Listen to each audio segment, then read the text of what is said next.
So we have a precedent. Great, wonderful. Well, thank you very much for coming. I'm flattered and honoured. If I have to suddenly run out halfway through giving the talk, it's not, I hope, because of anything I've said or anything you've said. The government, and please, on a serious note, if you do see a division, please let me know. There's a very realistic prospect that we will defeat the government's attempts to give an extra £4.3 billion of our money to Europe. The numbers are incredibly tight. I know because I've got the definitive list of who's voting, or who said they're going to be voting which way here. And it would be awful if I missed the vote, and the government got away with it by one vote. So if I do rush off, it's for a good cause. I promise I will come back. Thank you very much for coming along to the launch of The End of Politics and the Birth of iDemocracy. I just want to give you a bit of a flavour of the book. If you pick up a newspaper, or if you switch on the television, it's full of pessimism. Doom and gloom. It's all about economic stagnation and George Osborne and the terrible things that he's doing to the economy. It's all about debt. It's all about things that would make us all despair. Lord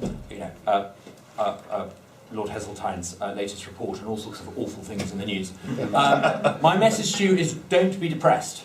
Things are bad, but they're so bad they are going to get better. The introduction of the book is called The Worse the Better, and let me explain why I'm an optimist. Government in all Western countries has got so big that the pillars on which it rests are starting to crumble. Government has got big, I argue in the book, and at this stage people often say, government has got big because of democracy. This is one thing I want you to take away this evening. Please take away the idea that government grew big because of democracy is utterly false. It is a fallacy. It is the historiography doesn't fit. It is nonsense. Government grew big, not because of democracy, but because the invention of unequal taxation almost a century ago allowed the elites to extract tax off people unequally. The invention of unequal taxation in America was in 1913. In this country it was between 1908 and 1909. In Australia it was 1912. The invention of unequal taxation meant that elites could finally begin to channel more resources to elite officialdom without the constraint that there had been previously. And pretty soon after the invention of unequal taxation, the state began to grow. Now, the state didn't just grow by taxing us unequally, it lived beyond the tax base for many, many years. So it found further ways of living beyond the tax base, most obviously by borrowing, not borrowing in the sense that it used to borrowing in order to pay back, but borrowing in order to then roll over the borrowing with no intention of really paying it back. And then finally, I argue from 1971, the government in the Western world learnt the trick of money manipulation in order to transfer resources from all of us to officialdom, inflation tax. These three pillars on which big government rests, I argue in the book, have created an unsustainable political economy where an ever-expanding Western welfare model is piggybacking on an ever-shrinking wealth-producing base. And the financial crisis that we see is basically an end of this model. It's not simply a case of people who live in Alabama taking out mortgages they couldn't pay back. It's not simply a case of the euro in Greece. It is a fundamental problem throughout the West of governments living beyond their means, beyond the means of the rest of us to pay for it. And we can't, to coin a phrase, go on like this, and so we won't. Things will change.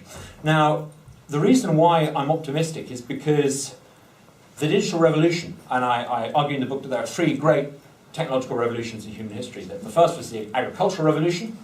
It allowed us to harness the power, if you like, of animals and plants and crops. The industrial revolution 300 years ago allowed us to harness the power of fossil fuels. The third great revolution, the digital revolution, allows us to harness the power of each other, collective intelligence. And I pick up unashamedly nicking Matt Ridley's brilliant idea of collective intelligence. I argue that the internet allows collective intelligence to allow us to make collective decisions without the state. Now, what do I mean by this? Well, if 20 years ago I had told you that I could sit down at a computer in 2012, type in any question I wanted, and get an answer instantly, you would have said absurd. Who's going to program this mainframe database? Is it going to be government? And I would have said to you, well, actually, it's going to be one of the world's biggest private companies, and it'll do it for free, and it'll be called Google. And you would have said, ridiculous, this isn't going to happen. Who's going to catalogue all the information? Well, the reason why Google is possible is because it crowdsources collective wisdom. There is no giant Google database programmed by Google. It literally, it crowdsources the collective wisdom and intelligence to provide us the answer. And as I argue in the book, I think Google is just the beginning. Those of us who believe in free markets know that collective intelligence allows us to determine value. It's called pricing. It allows us to make really quite sophisticated choices as consumers. As a consumer, I go into a mobile phone shop. I know nothing about electronics. It would take me weeks and months to learn everything about electronics to allow me to make a qualified decision over what mobile phone to buy. Instead, I can make it on the basis of price and brand. Tens of thousands of other Londoners have helped me make that decision. The internet is going to allow us to crowdsource decision-making, not just purely on the basis of price and on brand, but on, if you like, a market of sentiment. If I, for example, want to decide how to educate my child, up until now, I've had to assume that the aggregate wisdom of lots of experts around Michael Gove's desk or Ed Balls' desk will design a curriculum which will suit every child. We're about to enter an age where not only will it be technically possible for every child to have a tailor-made curriculum to suit them, rather than a national curriculum, where the money can flow literally from the state via your fingertips on your iPad through an app to the provider of that education. But by crowdsourcing the sentiment of tens of thousands of other mums and dads in London, I, knowing nothing about mathematics, will be able to make pretty sophisticated choices as to what maths course should suit my child. It's quite a profound change, and I won't dwell on it anymore, but I hope in the second part of the book I convince you that we don't need the state to assemble collective wisdom. The future is very Hayekian. A perfect knowledge can never be assembled in front of one man in Whitehall. We hear from David Cameron's Downing Street that he's got a tailor-made app on his computer that allows information to be brought to him so he can oversee what his ministers are doing, what his backbenchers are doing, how the economy is performing. If that is what they think digital technology is about, they have it 100% wrong. The state has always been pretty good at assembling its version of perfect knowledge behind one minister in Whitehall. What is truly significant about the digital revolution is not what it puts on David Cameron's app, but the information that it will put on everyone else's. Because of the digital revolution already, I can look up and find information as an individual that 15, 20 years ago, not even a government department could have had access to. It's the great equalizer. A man living in Kenya whose father was a goat herder now has the access to the same amount of information as the President of the United States of America. For the first time in human history, the gap between the elite and everyone else in terms of information and crowdsourcing sentiment has gone. It's going to be profoundly transformative. We don't need elites to make decisions for us that we've always assumed since the advent of modernity we need. A couple of further thoughts. I think the digital revolution is going to be a disaster not just for big government, it's going to be a disaster for giantism in all its forms. We have certain assumptions about economies of scale, mass markets, mass consumption, mass production. The digital revolution, I think, turns this on their head. Instead of mass consumption and mass production, I think we will move to a world of much more niche production, niche consumption. Those of you who've read Chris Anderson's book, The Long Tail, will recognise elements of his ideas in the book. If we're moving to a world where assumptions about mass economic scale are turned on their heads, I think we move to a world where assumptions about big being beautiful in terms of nation states is turned on its head. I can't help noticing that in the 1700s, small Holland was displaced by larger England. England was then displaced by larger America and Prussia and Russia and now China. I think the digital economy will not favour economies of scale on that size. There will be small state advantage, and we will move to a world of where Singapore has the third highest per capita GDP. I think we will move to a world where countries that are relatively small and run as relatively small units start to be far more successful than giant states. The giantism of the European Union, I think, is doomed. In the United States, I think they will do well because they are if you like, a collection of 50 different Singapores. But I think the giantism of the European Union and big states that we're familiar with is coming to an end. A couple of further thoughts I think will profoundly transform politics.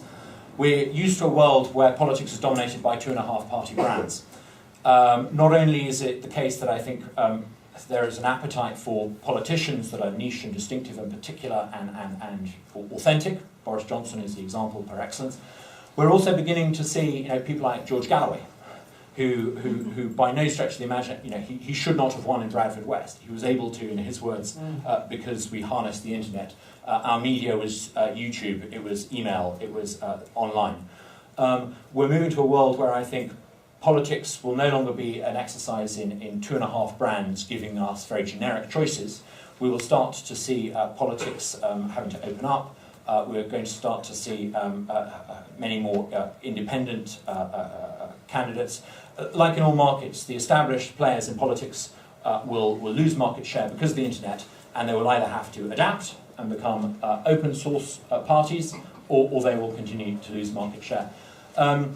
I also think it's possible, and I hint at this in the book, that many assumptions we have about what it means to be on the right in politics are about to be overturned. I'm a fierce libertarian, and I argue passionately for individualism against collectivism. And my argument with collectivism is not because I don't like other people, I love other people, but because collectivism usually means that a tiny elite decide what's right for all of us. If it becomes possible for us to have collectivism without the state, the dream of every anarchist in history, you might say, then that's my kind of collectivism. Sign me up. If you think about it, the free market is actually a very collectivist endeavour. I think it will change what it means to be on the right. So anyway, I take great cheer by what's happening. A couple of things I didn't dwell on, but I'll just touch with. Quite often people say, and I may be preempting the first question, but quite often people will say, are you so sure that the big state will disappear? I mean, leave you with these thoughts. Because of the digital revolution, taxes are going to have to become flatter. So the unequal system of taxation that we have, I think, will be under threat. We're already beginning to see the state having difficulty in taxing the source of wealth. 100 years ago, the source of wealth was a factory, pretty easy to tax. Factories could be moved, but it was quite difficult. Today, wealth is created by intellectual property. Intellectual property is as mobile as an email, and we're already beginning to see people complaining about Apple not paying its fair share of taxes. It's basically a dispute about in which jurisdiction intellectual property should be exploited. Good luck in the state in trying to make intellectual property taxed to the amount that it wants. It's not going to be able to. So I think that the unequal system of taxation on which the big government rests will crumble. We're already seeing the state finding it difficult to carry on borrowing the way it is. Look at Greece, Southern Europe. I believe it's only a matter of time before, in this country, we find it impossible to carry on borrowing the way that George Osborne thinks is so great. Monetary manipulation. I just close with this thought. We're so used to the idea of monopoly money. Monopoly not just because the state controls it, but monopoly because monopoly money is what it becomes once the state has debauched it over several generations. If you look at some countries around the world, they already have a system of payments without those expensive banks attached. I think the digital revolution will redefine money. It will allow us to shop around for money. We will have competing currencies in a way that not even Hayek could have dreamed of. And it will just make it impossible for George Osborne and the Treasury and the Bank of England to carry on using monetary manipulation to transfer resources. The state will have to live within the tax base. The tax base will become smaller. It will be less of a base and more fluid than it's ever been. I think this is great news. It'll be awful for them. But I think it will be great news. Be happy. The days of big government are coming to an end. I hope that the book, I hope you find it convincing. It's bad news for politicians and other parasites who try and tell us how to live our lives. It's great news for everyone else. I hope you enjoy it. Thank you. Well done.